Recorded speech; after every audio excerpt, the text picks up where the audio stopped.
नमस्कार, मी देवा चपटे. आपलं DC9 मराठी न्यूज मध्ये सर्वांचं स्वागत आहे. भाजपचा उमेदवार ठरलेला आहे. एकीकडे राष्ट्रवादीचा देखील ठरलाय आणि महाविकास आघाडीचा देखील ठरलेला आहे. आपल्यासोबत स्वतः माजी मंत्री जयप्रकाश मुंदडा आहेत. साहेब, तुम्ही मुंबईला दौरा मारला होता, कशासाठी दौरा होता आहे, काय सांगसाल? दौरा याच्यासाठी होता की या ठिकाणी आम्ही शिवसेनेचे जवळजवळ 30 उमेदवार फॉर्म भरले होते, पण AB फॉर्म वेळेवर मिळाले नाही लोकांना. तर पुढचं मार्गदर्शन घेण्यासाठी मी मुंबईला गेलो होतो. काल भाजपचे उमेदवार शिवदास बोटेवार त्यांच्यासोबत तुमचे शिवसेनेचे मारुती ख्यातमार होते. आज परत तुमच्यासोबत दिसतंय, ते आहेत कोणाकडे? नाही, ते डॉक्टर आहे, मी डॉक्टर आहेत म्हणून सोबत होता मी. काय तो विषय नाही. आता भाजपनं त्यांना हे सांगितलेलं होतं की ठीक आहे बाबा, इकडं AB फॉर्म नाही मिळाला तर आम्ही तुम्हाला तिकीट देतो, बरं का. आणि मग त्याला आमचे कार्यकर्त्याची त्यामुळे मान्यता होती की बाबा ठीक आहे, काही हरकत नाही. आपला अध्यक्षपदाचा उमेदवार आहे, शेवटी युतीचाच विषय आहे ना, युती आहे ना सगळं, म्हणजे NDAची, बरोबर आहे. स्थानिक पातळीवर शिवसेनेची भाजपची युती आहे का राष्ट्रवादीची शिवसेनेची? आमची सध्या तर आता अध्यक्षपदाचा उमेदवार कसा ठरतो त्याच्यावर आमची युती राहील. ठरलं नाही का? तुम्ही दौरा मारलाय, काही ठरलं नाही का? एकनाथ शिंदे साहेबांसोबत तुमची चर्चा झाली? ते एक वेगळं आहे, पण इथं उमेदवार ठरल्यानंतरचा विषय युती कोणाबरोबर ठेवायची आणि ते कार्यकर्त्याची राय घेऊन ठरवायला लागणार. त्यामुळे साहेबाला AB फॉर्म कशामुळे नाही लागलं, काय वाटतं? नाही, AB फॉर्म आमच्या जिल्हा अध्यक्षांनी पाठवलाच नाही म्हणून लागला नाही. मग आता पुढची भूमिका कशी राहणार आहे तुमची शिवसेनेची? जसं BJPनी त्यांना म्हणजे त्यांचा AB फॉर्म दिलेला आहे, बरोबर आहे, नंबर 2 वर. आता नंबर 2 वर AB फॉर्म असल्यानंतर नंबर 1च्या माणसांनी विड्रॉ केलं तर 2चा उपयोग होतो, बरोबर आहे, नाही तर त्याचा काही उपयोग होत नाही. म्हणून आम्ही पर्याय ख्यातमार साहेबाचा अपक्ष म्हणून फॉर्म भरलेला आहे आणि ख्यातमार साहेब अध्यक्षपदासाठी 100% उभं राहणार आहेत. त्यांचा AB फॉर्म लागला चांगलाच, नाही लागला तरी चांगलाच. काल मुख्यमंत्र्यांनी जाहीर केले की उमेदवार आमचा बोटेवर आहेत म्हणून नगराध्यक्ष पदाचा. मग यांचा नंबर कसा लागेल तिथे? आता इथे त्यांची जी टीम आली होती, कोर कमिटी, त्या कमिटीनं मुख्यमंत्र्यांनी तर मागे बरेचदा जाहीर केलं की स्थानिक पातळीवरचे लोक निर्णय घेतील आणि स्थानिक पातळीवरच BJPच्या कोर कमिटीने निर्णय त्या दिवशी घेतला होता. तो ठीक आहे, आम्ही ख्यातमार साहेबांना या ठिकाणी उमेदवारी देतो.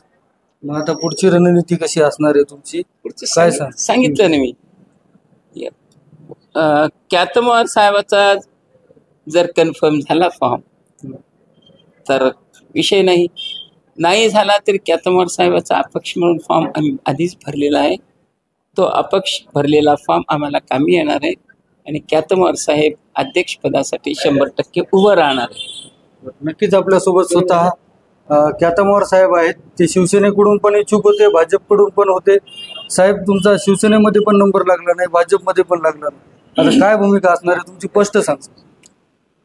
स्पष्ट भूमिका आहे की तुम्ही बघितलं असेल की मागच्या काही दिवसापासून नगराध्यक्षपदासाठी मी इच्छुक आहे, पूर्ण वसमत जनतेला माहीत आहे.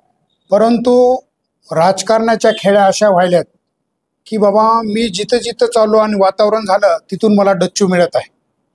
पण हे माहीत नाही की त्यांना अपक्ष सुद्धा उभा राहता येते, ह्या राजकारण्याला माहीत आहे का नाही मला माहीत नाही. तर अपक्ष उमेदवार राहता येते आणि हे राजकारणी जे खेळ करतायत माझ्याबरोबर, त्याच्यामुळे त्यांना हे उत्तर आहे की बाबा माझी उमेदवारी अपक्ष म्हणून पण राहणार आहे.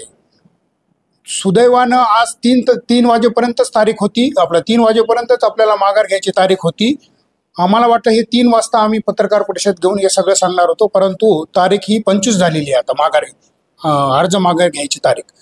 तर आजच आम्ही असं डिक्लेअर करतो की आता पक्षीय राजकारण खेळण्यापेक्षा जर मला उमेदवारी B फॉर्म आपला भरलेला आहे BJP तर्फे, आता जसं A फॉर्मच्या उमेदवारीने जर माघार घेतली तर B फॉर्मला माझं नाव ऑटोमॅटिक लागतो.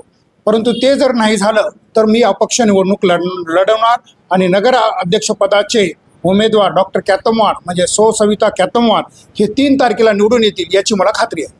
खेळी कोण केली तुमची, तुम्हाला काय वाटतं? खेळ कोण करायला कळतच नाही ना. सगळीकडे काय झालं माहित आहे का की प्रत्येकाला वाटतं की डॉक्टर कॅतमवार नगरपालिकेत येऊ नये, पण जनता माझ्यासोबत आहे. लक्षात आलं की नाही? पक्ष त्यांच्या सोबत असेल तर आमच्या सोबत जनता आहे ना. माजी मंत्री तुमच्या सोबत असताना, मुरब्बी नेता सोबत असताना तुमच्या सोबत खेळी खेळते कोण, कसं काय कळत नाही? ते मुद्दाम खेळत आहेत की बाबा डॉक्टर कॅतमवार साहेबांना नगरपालिकेत येऊ द्यायचं नाही. आणि मी नगरपालिकेत गेल्यानंतर त्यांना माहीत आहे की बाबा हे जे त्यांचे खेळ करतायत किंवा आता जे जुने उमेदवार निवडून देण्याचे त्यांचं बघा तुम्ही 3 उमेदवार कोणकोणते आहेत? फक्त जुनेच उमेदवार आहेत. आमचा मुद्दा काय आहे की नवीन चेहरा द्यायला पाहिजे. नवीन चेहऱ्याला संधीच देत नाही आणि नवीन चेहरा आल्यानंतरच आपण बदल घडू शकतो, ही माझी भूमिका आहे. तुम्ही अपक्ष निवडणूक लढवणार आहात म्हणता, तुम्ही अपक्ष निवडणूक लढवणार आहात म्हणता. किती उमेदवार आहेत तुमच्याकडे आता सध्याच्या घडीला? आमच्याकडे उमेदवार सध्या 25 आहेत. अपक्ष 25 आहेत.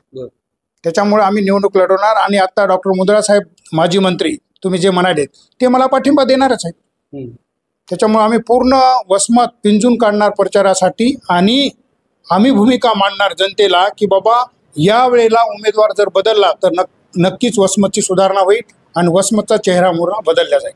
तुम्ही जशी उमेदवारी अर्ज तुम्ही जसं संधी नाही दिली म्हणून शिवसेनेने सोडचिठ्ठी दिली होती, भाजपनं पण संधी दिली नाही, तसं आता भाजपला पण सोडचिठ्ठी देत उमेदवारी अपक्ष लढवणार आहात का? नाही, भाजपचा आणखी त्यांचा निर्णय व्हायचा राहिलेला आहे. त्यांचा AB फॉर्म अजून तसाच आहे. एखादी वेळी त्यांनी जर ए फॉर्म मधून त्यांनी माघार घेतली तर माझा बीजेपीकडून उमेदवारी येऊ शकते. परंतु मी काय म्हणालो, माझी भूमिका स्पष्ट करायलो जनतेला की मी नगराध्यक्षाचा उमेदवार आहे. नक्कीच आपण पाहिलं असेल, पक्षानं संधी नाही दिली तरी पण मी ठाम निर्णय घेतलेला आहे, मी अपक्ष उमेदवारी लढवणार, अशी प्रतिक्रिया मारुती कॅतमवार यांनी दिलेली पाहायला मिळते. देवा चपटे, DC9 मराठी न्यूज, वसमत, हिंगोली.